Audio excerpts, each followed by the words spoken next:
Bom dia, boa tarde, boa noite, sejam bem-vindos. Aqui quem vos fala é o Wilson, diretamente do Instituto Vogt para vocês. Pessoal, hoje a gente vai falar de pulmão, certo? A gente vai falar a parte do aparato respiratório, já falamos da parte do aparato cardiovascular, agora a gente vai concentrar no tema de pulmonar, certo? Ai, ai, simbora. Lembrando sempre que patologia a gente tem que rever a parte embriológica, a gente tem que saber que, por exemplo, do aparato respiratório, tudo vai começar do broto respiratório, que vai dar o divertículo respiratório lá na quarta semana, que é uma evaginação que aparece por debaixo da quarto arco da bolsa faríngea. Vem do endodermo. O que vem do endodermo do aparato respiratório? O epitélio interno da laringe, da tráquea, do bronco e dos pulmões. Do mesoderma esplânico vai vir quem? Os cartílagos, os músculos e os tecidos conectivos, certo?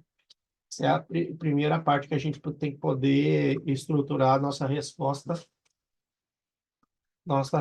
patológica, certo? Bom, quais são as alterações congênitas? Então, a gente tem a agenésia pulmonar, a atresia traqueal, quiste bronquial, sequestro pulmonar, atelectasia congênita e coartação, certo? O que é cada um? Bom, então a gente primeiro tem que saber algumas coisas, né? Então a agenésia é a falta completa de um pulmão. Então o pulmão acabou não se desenvolvendo, ou pode ser uma agenésia de um lóbulo pulmonar, né? Que normalmente se dá por defeito do desenvolvimento do broto pulmonar, que pode ser completo, ou que forme uma parte e não forme um lóbulo, tá? A atresia traqueal é quando eu tenho... Sempre a atresia é o quê? Quando um órgão oco vai ter diminuído o calibre, o diâmetro, né, da sua luz, ou que vai indicar um estreitamento, que é o que a gente vê aqui claramente. Quiste bronquial. Então, quiste bronquial, a gente já sabe que o quiste é uma estrutura cavitada, né? Que pode estar, nesse caso, como é um quiste bronquial, pode estar cheio de moco, né? E algumas placas radiológicas vão indicar uma massa quística. Sequestro pulmonar. Então, sequestro pulmonar é quando a gente tem basicamente o quê? É uma massa de tecido pulmonar que não se comunica com a via respiratória, né, central. Ela recebe aporte sanguíneo através da circulação geral, mas ela não cumpre com uma das funções que a gente simplesmente está conectado com a árvore pulmonar, certo? A telectásia congênita, a telectásia, você já sabe que é o colapso parcial total do pulmão, né, que vai acabar gerando um déficit de expansão, ou seja, pode ser por uma compressão extrínseca também. E a coartação, a gente já sabe que quando a tráquea e o brônquio, uma vez eles seguirem todo o caminho, eles vão terminar num fundo, ou seja, num beco sem saída, tá? Basicamente. Hipoplasia, só para a gente relembrar, né, é a falta de desenvolvimento, que é o que vai acontecer na agenésia, e a autópsia de um recém-nascido, muitas vezes, por não ter um lóbulo pulmonar, pode ser a causa da morte perinatal, certo? Então, isso são coisas que são sumamente importantes e que a gente tem que levar em conta. Então, essas são as alterações congênitas do aparato respiratório. A atelectasia pulmonar. Então, aqui é uma doença que é por falta ou déficit da expansão alveolar de todo o pulmão, ou de um lóbulo, ou de um segmento, devido à ausência de ar no interior dos alvéolos. Então, a ausência de ar no interior dos alvéolos determina a atelectasia. O quadro clínico, a gente já sabe que segmentar, ou seja, geralmente assintomático, lobar ou de pulmão completo, né? Vai ter taquipneia, tosse, manifestações de hipoxêmia e a gente vai ter hipotensão arterial, tá? E ressonância vocal diminuída. A causa pode ser por reabsorção, por compressão, por contração. As complicações, a telectásia normalmente ela vai acabar gerando insuficiência respiratória, né? E infecção secundária. Então, isso também acaba propiciando o aumento da possibilidade da pessoa ter algum tipo de infecção. Exame físico, então, a gente observa que tem expansibilidade, a expansibilidade, a retração dos espaços intercostais e o frame tóraco-vocal vão estar diminuídos, ou seja, esses três itens vão estar diminuídos, e eu posso constatar uma ausência de ruídos respiratórios no caso de obstrução de vias aéreas, tá? Por exemplo, um corpo estranho que se aloja aqui e vai acabar gerando, por consequência, uma telectásia unilateral, né, de um pulmão, ou, em alguns, nos casos mais graves, né, vai acabar gerando uma atelectasia bilateral, que normalmente é gravíssimo, né? A atelectasia ela tem três formas: ela tem obstrutiva, compressiva e por contração. Eu já digo que isso aqui é muito importante, né? É muito importante porque é o que a professora acaba perguntando, quais são as formas da atelectasia. Então, a atelectasia absortiva é aquela atelectasia por reabsorção. Então, qual é a condição? Tem uma pleura e um pulmão sadios, sanos, que por alguma obstrução ao nível do aparato respiratório vai acabar gerando essa lesão obstrutiva. E qual é o mecanismo? Então, o ar que fica preso, porque imagine o seguinte: eu tenho um corpo estranho, tem alguma coisa que obstrui uma parte do aparato respiratório, tem um ar que fica preso. Esse ar que fica preso, ele vai ser totalmente reabsorvido, isso vai levar ao colapso e à falta de ar nessa zona determinada. Tá? Então, essa aí é a obstrutiva. A compressiva é aquela que é a atelectasia por compressão, né? Ou seja, a condição é que alguma coisa comprime o parênquima pulmonar, desde a periféria, pode ser uma pleurite, um derrame pleural, né? Que vai estar fazendo compressão. Mecanismo: então, o líquido começa a encher a cavidade pleural, faz o efeito em massa, comprime, e o paradigma do pulmão, que ele é blando e facilmente compressível, né? Então, o pulmão, a tendência dele é ficar comprimido. A atelectasia, que vai reprovar muita gente agora nessa parcial, é a atelectasia por contração. A atelectasia por contração é o quê?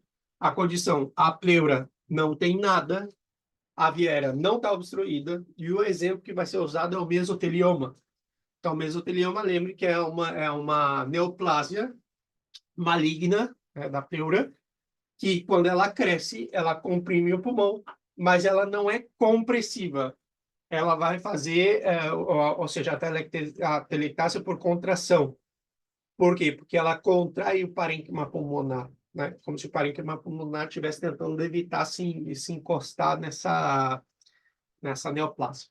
O mecanismo, então, inclui o processo de fibrose, a retração de uma neoplasia que infiltra e empurra hacia dentro, né? E termina contraindo, empurrando o parênquima pulmonar. Lembrando que quando o ar entra na cavidade pleural, provoca um pneumotórax. E o pneumotórax, por efeito de compressão, aí vai se dar o quê? Aquelas urgências médicas, né? Ou seja, vai ser uma compressão massiva. E aí a gente precisa descomprimir, impedindo, ou seja, fazendo com que o ar saia, né? Ou seja, isso aí é bem importante. Bom, essas são as três formas de atelectasia. E as três, a professora pede as três, certo?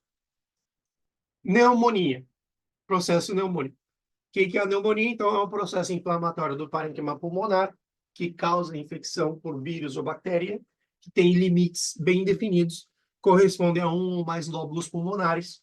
O quadro clínico é febre, escalafrios, que é calafrio, né? Astênia, mialgia, sudorese, dor torácica, dispneia, tosse. E, ao princípio, depois pode ter hemoptises e pode ter náusea e vômito. As causas da pneumonia podem ser vírus ou bactéria. Lembrando que, dentro das complicações, a gente vai ter o empiema, abscesso pulmonar, derrame pleural, endocardites, pericardites e facho múltiplo de órgãos. No raio-x, o que a gente vai observar? Uma consolidação lobar ou multilobar, com broncograma aéreo, uni ou bilateral, né? Então, isso aqui é bem importante: derrame pleural e infiltrado nos segmentos posteriores, com captação que vai sugerir uma infecção por anaeróbios. O infiltrado de segmentos superiores, lóbulos superiores, cavitados ou não, a gente pode suspeitar de uma tuberculose pulmonar. E volta a tuberculose pulmonar. Bom, a pneumonia, quais são os tipos? Então, a gente tem vários tipos de pneumonia. A gente tem a pneumonia segundo o quadro clínico, a gente pode classificar segundo o quadro clínico. A gente pode dizer que ela é típica ou atípica, né? As atípicas normalmente estão relacionadas com micoplasma, clamídia, coxiela, brunete. Segundo o local, pode ser comunitárias ou nosocomiais, ou seja, ocorre entre indivíduos fora do ambiente hospitalar nas primeiras 48 horas de internação. E a nosocomial é aquela que está em indivíduos internados, né? Ou seja, depois de 48 horas de internação, a gente já sabe que essa aí seria uma pneumonia nosocomial. Segundo o micro-organismo, a gente pode dividir se é uma pneumonia viral, bacteriana ou fúngica, né? Ou seja, quem dá mais? Candida albicans, Aspergillus fumigatus, né? Cryptococcus neoformans, ou seja, são os fungos que normalmente vão ter assento no pulmão. Outras, ou seja, a gente pode ter a pneumonia aspirativa, que é por aspiração de substâncias exógenas, oleosas, derivado de petróleo, refluxo do gastrointestinal, eosinofílica, aí a gente tem o síndrome de Loeffler e Creutzfeldt-Strauss. Loeffler é quando eu tenho um parasita que faz uma migração errática e acaba nas vias respiratórias, e que vai acabar determinando o incremento de eosinófilos.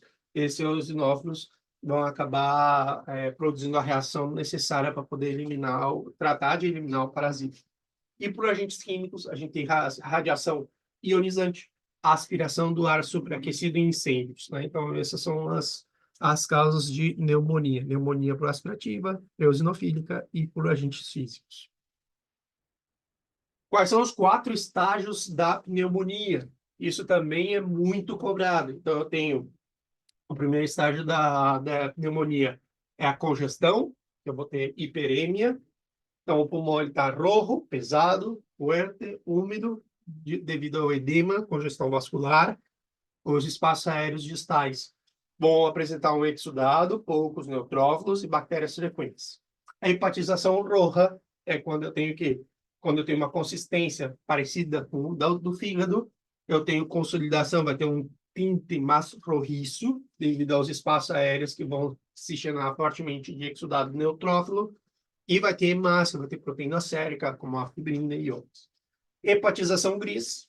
Então, o fenômeno da hepatização gris é quando a superfície está consolidada, é gris, marrom, opalescente, devido a que a redução da congestão e a desintegração progressiva das hemácias vai dar um exudado rico em neutrófilos e proteínas nos espaços aéreos. Aí a gente tem a hepatização gris. E a resolução é o processo que a gente vai encontrar ação enzimática progressiva sobre os componentes celulares que vão estar digerindo e absorvendo e fagocitando, certo?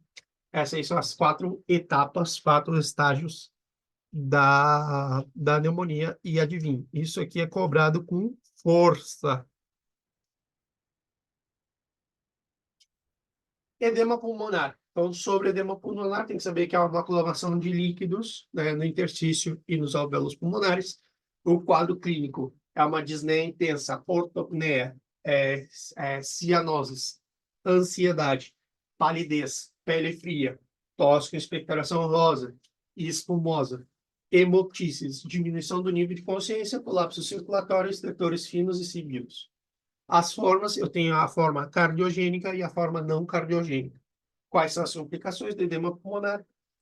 Insuficiência respiratória, infecção secundária e, em alguns casos, pode levar à morte. Tá? No quadro leve, eu posso ter simplesmente disneia aos esforços, disneia paroxística noturna, tosse e estertores finos em ambas as bases pulmonares. Esse aqui é um caso clínico leve clássico, certo? É o que normalmente a gente encontra. Will, Sim, que quer dizer nas formas aí, essa parte cardiogênico? não entendi. Isso que tava falando cardiogênico ou não cardiogênico nas formas, não entendi bem. É simples. A culpa é do coração, cardiogênico. A culpa não é do coração, não cardiogênico. Ah, tá, entendi, obrigada.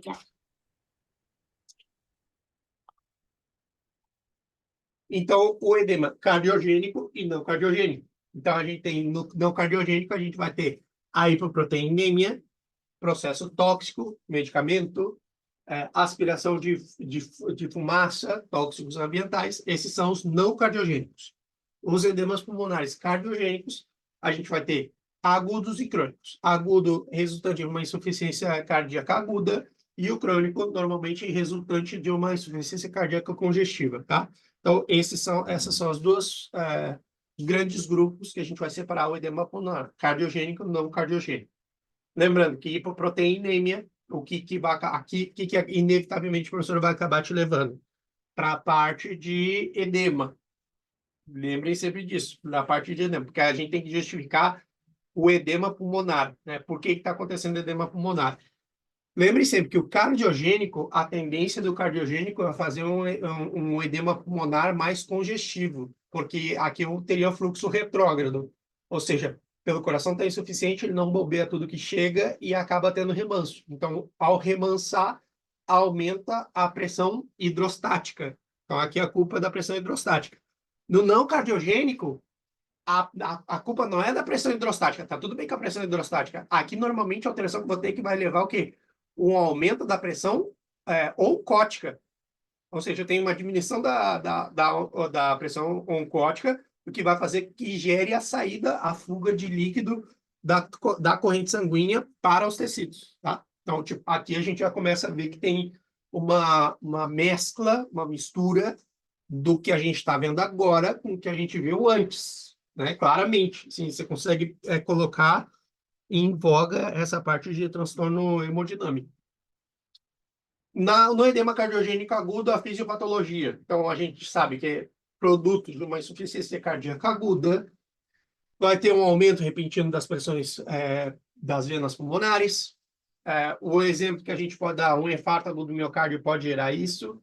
Ele vai gerar uma insuficiência ventricular esquerda aguda, o que aumenta a pressão na aurícula esquerda, o que aumenta a pressão nas venas pulmonares, e esse aumento das venas pulmonares vai causar hipertensão veno-pulmonar, que vai fazer com que a artéria e a arteríola, esse aumento da pressão veno-capilar, leva ao aumento da pressão hidrostática. Então, e é isso que vai acabar gerando edema. Eu já tinha simplificado bem mais fácil na primeira explicação, mas aqui eu estou dando ponto a ponto, ou seja, estou dizendo a causa, estou dizendo o que acontece e estou dizendo como acontece e o que vai produzir, certo?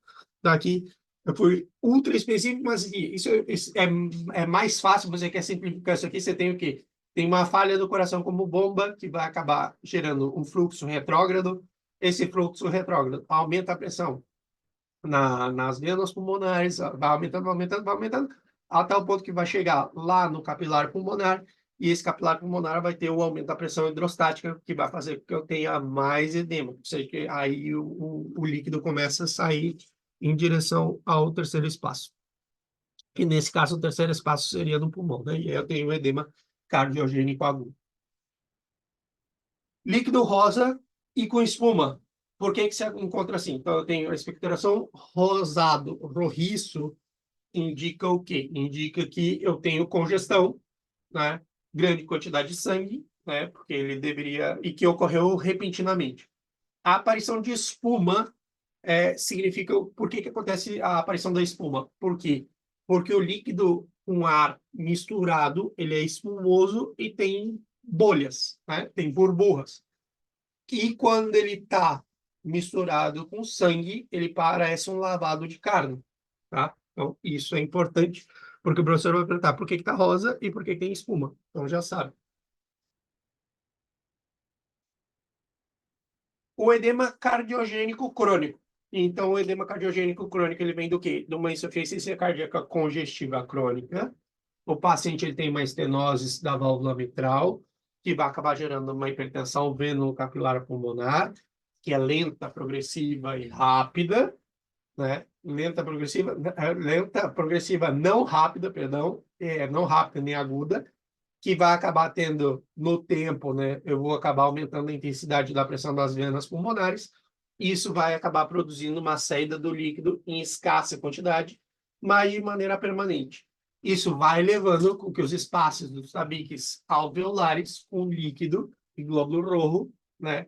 E aí dá tempo para o quê? Para que os alvéolos consigam reabsorver, só que chega um determinado ponto que os macrófagos começam a ativar o sistema inflamatório para fagocitar o glóbulo rojo, e aí o que vai acabar acontecendo? Essa quantidade de líquido que fica dentro do alvéolo vai ser menos que um edema agudo de pulmão, só que termina levando ao quê? A uma hipertensão pulmonar, uma hipertensão arterial pulmonar, porque ao engrossar os tabiques alveolares e eles ficarem nessa cor rosado violáceo, a gente já sabe que eu vou ter uma congestão crônica, e aí a presença de hemociderina nos tabiques alveolares dentro dos macrófagos por isso que vai tomar essa cor, certo?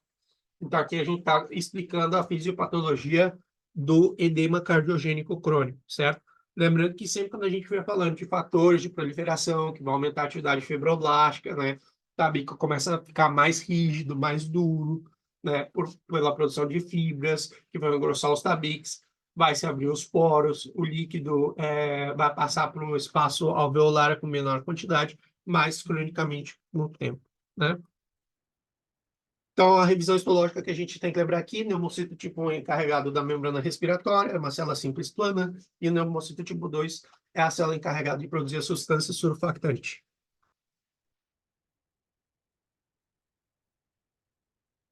Síndrome de distresse respiratório. Então, aqui a gente tem uma síndrome, que é síndrome de distresse respiratório agudo. O paciente tem dificuldade para respirar, né? Não é causada, ou seja, não é causado por insuficiência respiratória. Aqui eu tenho que é um quadro clínico com taquipneia, disneia, cianose, taquicardia, estertores finos e sibilância. Eu tenho alcalose respiratória. Eu tenho redução da complacência pulmonar. A causa normalmente é por infecção, lesão física, inalação de substâncias irritantes, lesões químicas, né? Insuficiência respiratória e infecção secundária. E dentro das causas, a gente pode dividir indireta, né, dos alvéolos, ou seja, quando eu tenho contusão no tórax, ou de forma indireta, quando eu tenho sepsis. Tá? Então, eu tenho direto e indireto. Síndrome de distresse respiratório. Então, é uma insuficiência respiratória aguda, o paciente tem dificuldade de respirar, mas não é causado por uma insuficiência respiratória. EPOC. Citar as doenças com padrão obstrutivo, então a gente tem enfisema, bronquite crônica, asma e bronquiectase. Tá? Tem alguns autores que hoje em dia estão tirando a asma da EPOC, tá? Mas em patologia está dando tudo junto. Então, a EPOC cursa com aumento da resistência ao fluxo aéreo como consequência de uma obstrução. Então, a gente vai ver enfisema, bronquites, asma e bronquiectasia. EPOC. Então, a EPOC, falando de uma maneira geral, né, então é caracterizada pela limitação do fluxo aéreo dos alvéolos, geralmente progressiva, não totalmente reversível, associada a uma resposta inflamatória normal.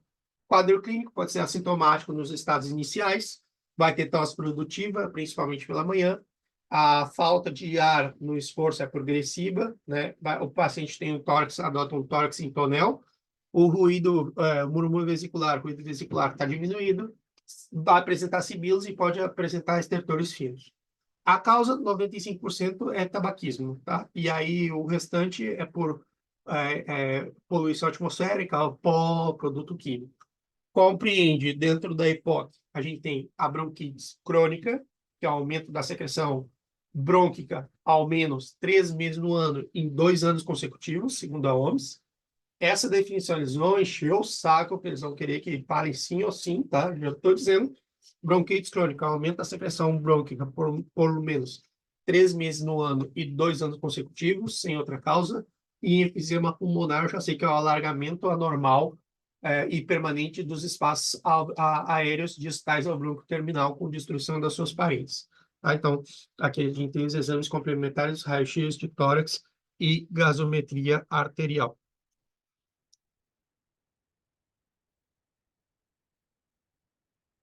EPOC. Então, a EPOC, falando especificamente do enfisema, a gente já sabe que é uma doença crônica progressiva que caracteriza a destruição das paredes alveolares pulmonares. Os sintomas mais comuns do enfisema incluem a falta de ar, né, ou seja, dificuldade para respirar, tosse crônica e sibilância. A causa, os fatores desencadeantes, a gente já sabe que a maior parte é culpa do hábito de fumar, ainda que existe algumas deficiências genéticas relacionadas com a alfa-1 antitripsina. Complicações, ou seja, tem aumento da frequência e da gravidade das exacerbações com episódios agudos de dificuldade respiratória, que podem requerer algum grau de hospitalização. Um dos achados mais prominentes da enfisema pulmonar é a presença de grandes espaços dilatados, conhecido como buchas, né? Aqui vai ser as bulas. É isso aqui, ó. Se vocês olharem aqui, ó, essa destruição da parede gera a aparição dessas bolhas, né, gigantescas. Que seria o funcionamento dos alvéolos. Então, EPOC. EPOC, dentro da classificação, ou seja, o EPOC em enfisema, a gente vai classificar segundo a sua morfologia. Pode ser centro-lobo lixar, você está afetado somente a parte central proximal dos acinos. Pode ser pan-lobo lixar, onde eu vou ter vai estar destruído o alvéolo de forma uniforme. Eu posso ter paraseptal, ou seja, tá afetado somente a parte distal, e irregular, que eu já sei que eu vou ter uma distribuição mais randômica, né? Então, cada um vai ter sua característica. O centro lobo linear ele vai afetar os alvéolos distais, os alvéolos distais são conservados, os lóbulos superiores e associado ao tabaco. O panlobo linear tem aumento de tamanho uniforme, tem predomínio nas zonas inferiores, está associada à deficiência de alfa-1 antitripsina. O paracetal, eu já sei que está conservado na parte proximal, nas zonas adjacentes à pleura e subjacente à pneumotórax espontâneo. E é irregular, que tem uma distribuição completamente randômica. Eu tenho aumento dos espaços aéreos com fibrose, eu tenho dano no acino que é irregular e quase sempre está vinculado com alguma deformidade na cicatrização. Então, um dos achados mais importantes da enfisema pulmonar é a presença de grandes espaços aéreos, que são conhecidos como dilatação, que essa dilatação a gente viu que são as buchas.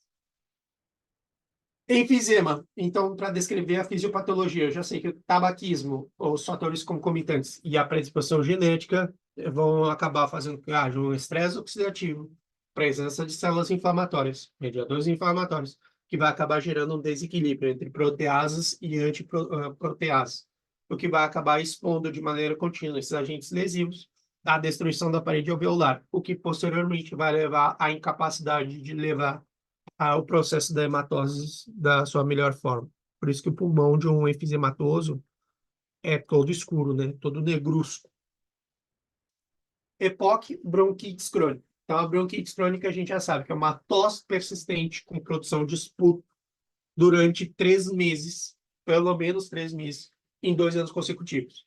Então, o quadro clínico, eu tenho uma falta de ar, uma tosse seca com expectoração, sibilância e desconforto torácico. A causa dos fatores desencadeantes é frequente em fumadores habituais, em pessoas que respiram ar contaminado, e as complicações são infecções oportunistas. A sua alteração histológica é o quê? Eu tenho hipersecreção de muco, aumento das glândulas secretoras, ou seja, a hiperplasia das células caliciformes, e eu vou ter inflamação crônica, ou seja, e posso ter fibrose da parede bronquial. Isso é muito importante, né? Isso é muito importante. Por isso que ela vai ter esse padrão muito de bronquites crônica. A asma bronquial, por outro lado, que também está dentro das EPOCs, é uma inflamação crônica caracterizada por uma hiperreatividade das vias aéreas inferiores, com limitação do fluxo aéreo e espontaneamente reversível através de intervenção terapêutica, né? Já sabe que a gente pode usar salbutamol, é, fenoterol, bom, enfim, salmeterol, salbutamol e salmeterol. Então, a gente pode usar quadro clínico. No quadro clínico, a gente tem falta de ar, tosse, com expectoração escassa, sibilância, muito comum em paciente asmático, né? A sibilância, desconforto torácico, respiração com a ajuda da musculatura acessória, inspiração prolongada. A causa e os fatores desencadeantes, eu já sei, estacional, exercício, medicamento e ocupacional. Complicação, eu já sei que o estado do mal asmático vai acabar tendo remodelamento brônquico, vai levar a uma insuficiência respiratória, pode gerar atelectasia, pneumonia, pneumotórax e arritmia, tá? Medicamentos, quais são os medicamentos que podem acabar desencadeando a asma? O ácido acetilsalicílico, a dipirona, os AINES podem acabar gerando crises de asma bronquial, certo? Bronquiectase. Então, a bronquiectase é a dilatação irreversível dos brônquios, como consequência da destruição da parede brônquica e dos tecidos de sostém. Então, aqui a gente tem a disneia, né, tosse seca com expectoração, sibilância, desconforto torácico, e a respiração com a ajuda da musculatura acessória. A expiração prolongada, então aqui a gente tem causa e fatores desencadeantes, a gente tem congênito, viral, como é o sarampo, a influenza, infecção bacteriana, como Aspergillus.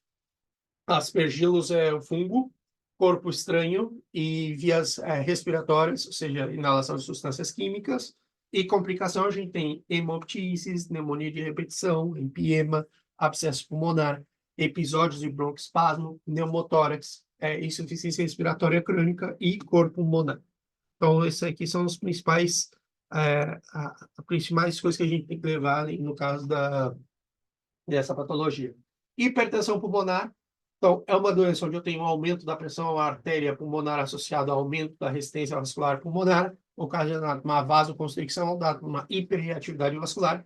Esse remodelamento vascular por hipertrófia da camada média das artérias e trombose in situ das artérias pulmonares. Então, eu tenho essas duas possibilidades.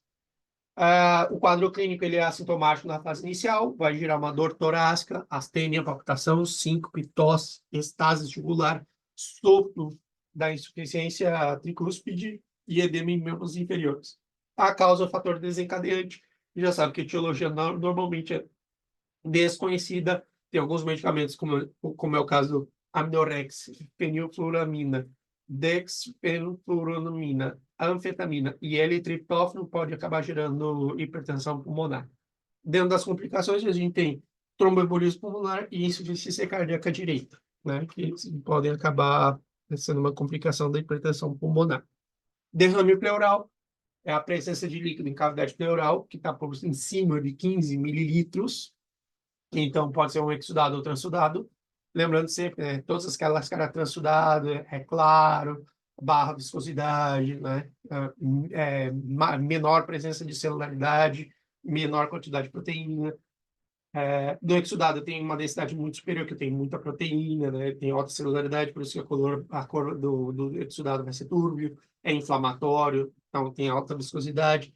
Então, o quadro clínico pode ser assintomático, em pequenos derrames, ou pode ser, lembre sempre que a gente está falando aqui derrame, derrame é o quê? É um tipo de edema, né? Edema em cavidade a gente chama derrame, lembre disso. E aqui no caso seria um hidrotórax, tá? Outra nomenclatura. Então, aqui os fatores desencadeantes, a gente tem tabaquismo, abuso de bebida alcoólica, descolamento anterior, desnutrição e anemia. Complicação, se a complicação da derrame pleural pode gerar atelectasia por compressão, se for muito líquido, vai acabar fazendo uma atelectasia. Fístula pleurocutânea e a fístula broncopleural. Sempre lembrando que a fístula é um meio fisiológico que tem um corpo de poder liberar, de criar uma comunicação com o exterior para poder eliminar o excesso de líquido, nesse caso, né? Então, no exame físico, o que a gente vai percebendo no derrame pleural? Né? A expressibilidade torácica está diminuída, redução do flêmio do tórax bucal, aquelas coisas que a gente fala, né? Me diga 33, 33. A matidez na percussão, ressonância por cima do derrame, e a gente já sabe que tem ausência ou diminuição dos sons respiratórios. Pode estar completamente abolido. Mesotelioma. Mesotelioma é o que a Paulina mais vai cobrar, já digo para vocês, isso aqui certeza. Teve muita gente reprovando no passado por causa do mesotelioma. É uma neoplásia maligna que se origina da pleurovíscera parietal, com muito menos frequência no peritoneu e pericárdio. Ela vai acabar cursando com dor torácica, falta de ar, derrame pleural e repetição. E a causa, os fatores desencadeantes, eu tenho amianto, 80, 90% dos casos de exposição na indústria naval se dão nos Estados Unidos, Grã-Bretanha, em grandes mineradoras, como é o caso do Canadá, Austrália e na África do Sul, e abestoses, 20%.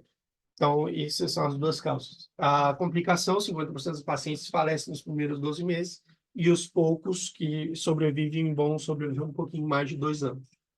São pouco frequentes, mas sua incidência se incrementou nos últimos anos. A exposição ao longo de 25, 45 anos é um fator determinante. Normalmente ele é infiltrante, né? E geralmente, ou seja, ele se infiltra localmente e geralmente não metastiza. Neoplásia do pulmão. Neoplásia do pulmão é a neoplásia maligna de células dos brônquios ou alvéolos. O quadro pode ser assintomático até nas etapas mais avançadas. pode apresentar tosse, falta de ar, dor torácica, hemotise, sibilância, manifestações extrapulmonares, né, síndrome paraneoplásica, síndrome da vena cava inferior, síndrome de Pankowski, alteração da voz, disfagia, parálise do diafragma, causa e fatores desencadeantes, tabaquismo, mais de 90% dos casos, poluição ambiental, exposição do asbesto, radiação ionizante, arsênico e inorgânico, e as complicações, a gente já sabe que também a neoplasia aqui é muito importante, 50% dos pacientes